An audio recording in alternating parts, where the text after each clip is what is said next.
जय श्री कृष्णा जी। राधे राधे। आप सबको मेरा ढेर सारा राम राम और प्यार भरा नमस्कार। मंजू दीदी मारवाड़ी कहानियां चैनल पर एक बार आपका फिर से स्वागत और हार्दिक अभिनंदन। आज मैं आपको मार्गशीर्ष मास कृष्ण पक्ष एकादशी व्रत कथा सुना रही हूँ। इस एकादशी व्रत कथा का नाम उत्पन्ना एकादशी है। तो आप बड़े प्रेम, श्रद्धा और आदर भाव से एकादशी व्रत कथा का श्रवण करें।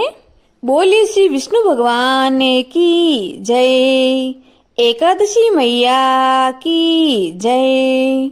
धर्मराज युधिष्ठिर कहने लगे कि हे भगवान, आपने हजारों यज्ञ और लाख गोदान को भी एकादशी व्रत के बराबर नहीं बताया।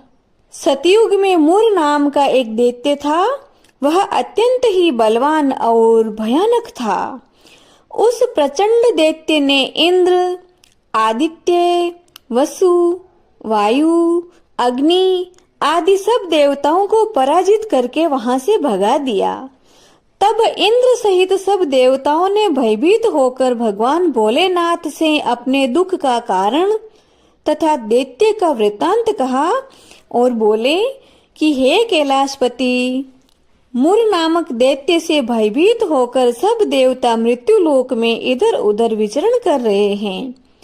तब भगवान भोलेनाथ कहने लगे कि हे देवताओं, तीनों लोकों के स्वामी, भक्तों के दुखों का नाश करने वाले भगवान श्री हरि यानी भगवान विष्णु की शरण में जाओ।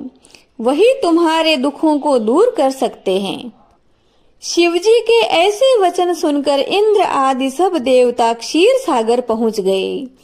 वहां पर भगवान श्री हरि विष्णु को शयन करते हुए देखकर इंद्र हाथ जोड़कर उनकी स्तुति करने लगे और बोले कि हे देवताओं द्वारा स्तुति करने योग्य प्रभु, आपको हमारा बारंबार नमस्कार है। आपके श्री चरणों में हमारा बारंबार प्रणाम है। आपके श्री चरणों में हमारा बारंबार वंदन है। हे देवताओं की रक्षा करने वाले मधुसूदन, आपको नमस्कार है। आप हमारी रक्षा करें। त्राहि माम, त्राहि माम। दैत्यों से भयभीत होकर हम सब देवता आपकी शरण में आए हैं।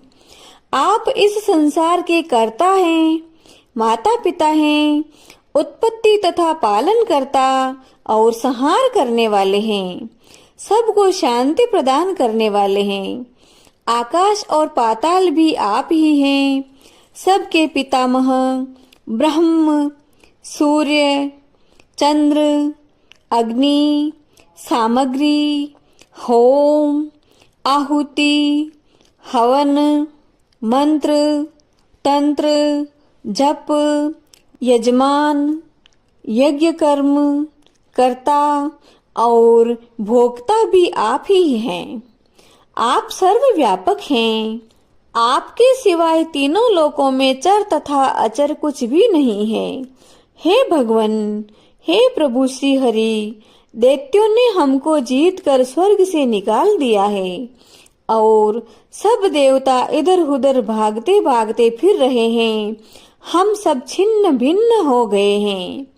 आप उन दैत्यों से हमारी रक्षा करें तथा हमें इस संकट से उबारें। इंद्र के ऐसे वचन सुनकर भगवान विष्णु कहने लगे कि हे देवेंद्र, ऐसा मायावी दैत्य कौन है जिसने सब देवताओं को जीत लिया है? उसका नाम क्या है?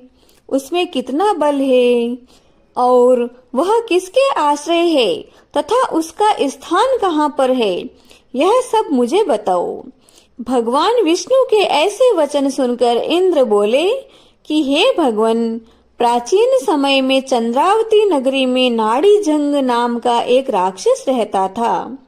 उसी के महापराक्रमी और लोक विख्यात मूर नामक पुत्र ने सब देवताओं को स्वर्ग से निकालकर वहां पर अपना अधिकार कर लिया है। यह इंद्र, अग्नि, वरुण, यम, वायु, ईश, चंद्रमा, नैत्य आदि सब के स्थान पर अधिकार करके और सूर्य बनकर स्वयं ही प्रकाश करता है। वह स्वयं मेघ बनकर बैठा है और सबसे अजेय है। हे असुर निकन, उस दुष्ट को मारकर देवताओं को निर्भय बनाइए। इंद्र के ऐसे वचन सुनकर भगवान श्री हरि कहने लगे कि हे देवताओं, मैं शीघ्र ही तुम्हारे शत्रु का संहार करूंगा। तुम चंद्रावती नगरी जाओ। इस प्रकार कहकर भगवान श्री हरि विष्णु सहित सब देवताओं ने चंद्रावती नगरी की तरफ प्रस्थान किया।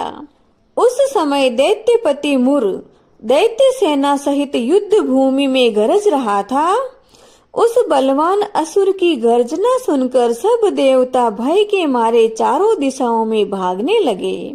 जब भगवान स्वयं रणभूमि में आए तो दैत्य उनको भी देखकर अनेक प्रकार के अस्त्र शस्त्र तथा आयुध लेकर दौड़ने लगा।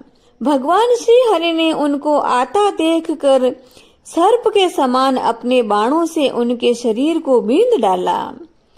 अनेक दैत्य उनके हाथों से मारे गए। केवल एक मुर ही जीवित बचा रहा। वह अविचल भाव से भगवान के साथ युद्ध करता रहा। भगवान श्री हरि जो भी तीक्ष्ण बाण उसके शरीर में मारते, वह उसके लिए पुष्पों के समान हो जाते। शस्त्रों के प्रहार से उसका शरीर छिन्न भिन्न हो गया, परंतु वह फिर भी युद्ध करता ही रहा।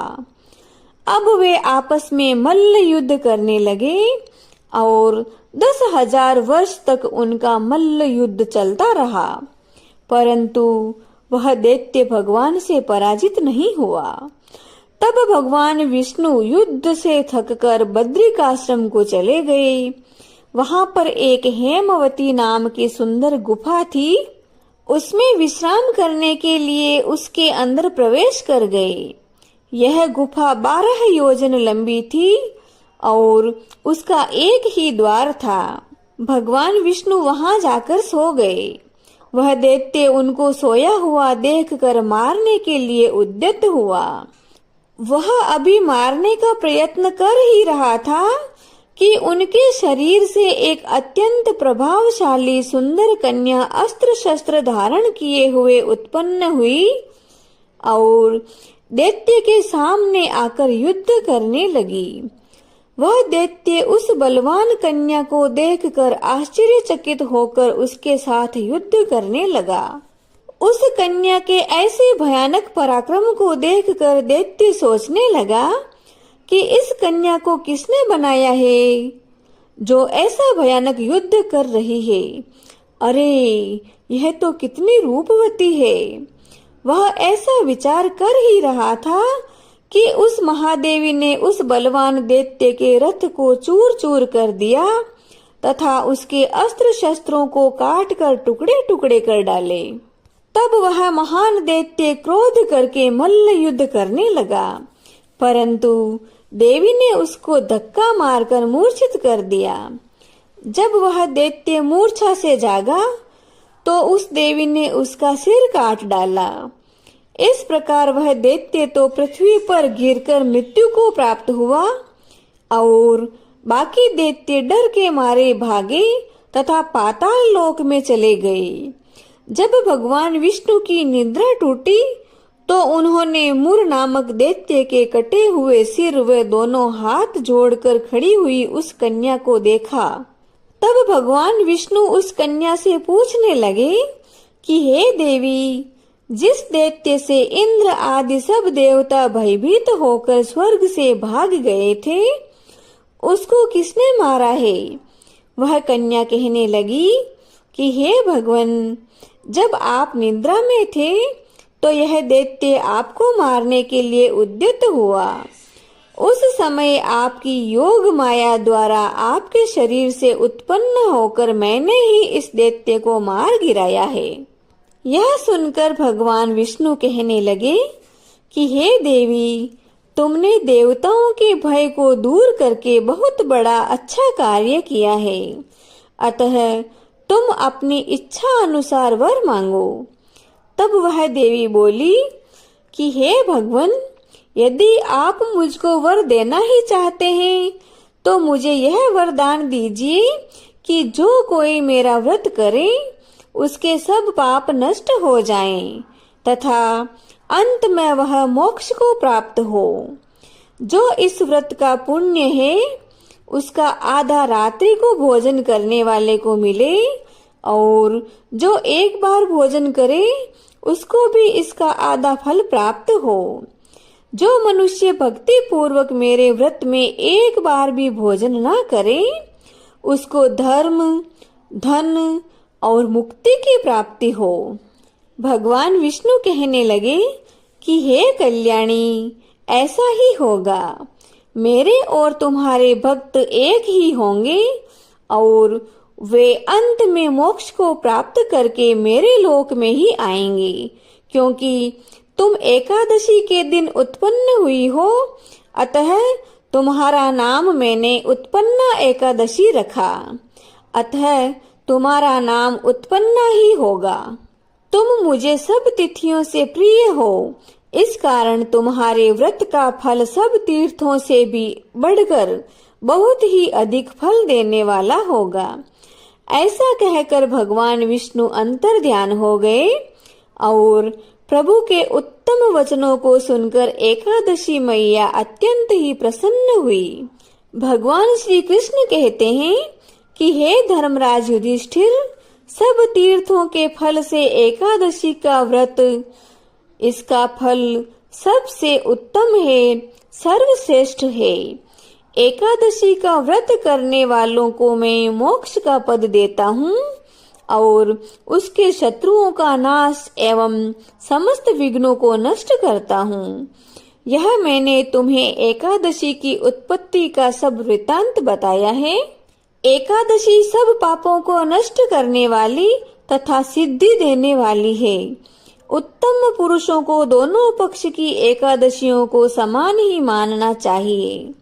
जो मनुष्य इस एकादशी के महात्म्य को पढ़ता और सुनता अथवा सुनाता है उसको अश्वमेध यज्ञ का फल प्राप्त होता है तथा वह करोड़ों वर्ष तक भगवान विष्णु के लोक में वास करता है। वहां भी उसका पूजन होता है।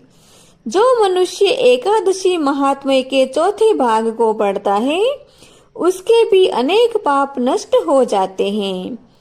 भगवान विष्णु धर्म के बराबर दूसरा कोई धर्म नहीं और एकादशी के व्रत के समान और कोई दूसरा व्रत नहीं। इति श्री मार्गशीर्ष मास कृष्ण पक्षे उत्पन्ना एकादशी व्रत कथा संपूर्णम। बोलो श्री विष्णु भगवान की जय। एकादशी मैया की जय। तो प्यारे भक्तों, यह थी एकादशी मैया की व्रत कथा। यह कथा आपको कैसी लगी मुझे कमेंट बॉक्स में कमेंट करके जरूर बताइएगा। यह कथा यदि आपको अच्छी लगी हो तो कमेंट बॉक्स में विष्णु भगवान की जय और एकादशी मैया की जय बोलना ना भूलें। इस कथा को लाइक करें, ज्यादा से ज्यादा शेयर करें और मेरी कहानियों के साथ जुड़े रहने के लिए मेरे चैनल को सब्सक्राइब जरूर करें।